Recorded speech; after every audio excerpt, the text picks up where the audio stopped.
വൈകുന്നു എന്നതുകൊണ്ട് പ്രതീക്ഷ കൈവിടരുത്. ഒരു കാര്യം പറയട്ടെ, നിങ്ങൾ പ്രാർത്ഥിച്ച കാര്യം ഇതുവരെ നടന്നില്ലെന്ന് കരുതി പ്രാർത്ഥന നിർത്തരുത്.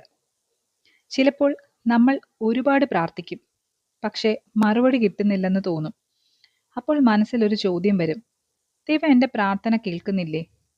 പക്ഷെ ഒരു കാര്യം ഓർക്കണം, നമുക്ക് കാണാൻ കഴിയാത്ത പല കാര്യങ്ങളും നമ്മൾ അറിയാതെ തന്നെ ശരിയാകുന്നുണ്ടാകാം. ചില വാതിലുകൾ തുറക്കുന്നതിന് മുൻപ് ചില കാര്യങ്ങൾ തയ്യാറാകേണ്ടതുണ്ട്.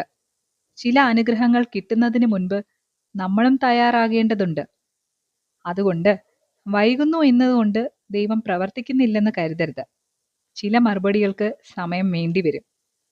പക്ഷെ വിശ്വാസം കൈവിടാതിരിക്കുക. God is working even when you can't see it. ഈ തോട്ട് ഇഷ്ടമായെങ്കിൽ ലൈക്ക് ചെയ്യൂ, ഷെയർ ചെയ്യൂ. ഇത് കേൾക്കേണ്ട ഒരാൾ മനസ്സിൽ വന്നിട്ടുണ്ടെങ്കിൽ അവർക്ക് അയച്ചു കൊടുക്കൂ ഇത്. ഇനിയും ഇങ്ങനെയുള്ള പോസിറ്റീവ് തോട്ട്സ് കേൾക്കാൻ താല്പര്യമുള്ള ആൾക്കാരാണെങ്കിൽ ഈ ഒരു ചാനൽ സബ്സ്ക്രൈബ് ചെയ്യൂ. Thank you for listening.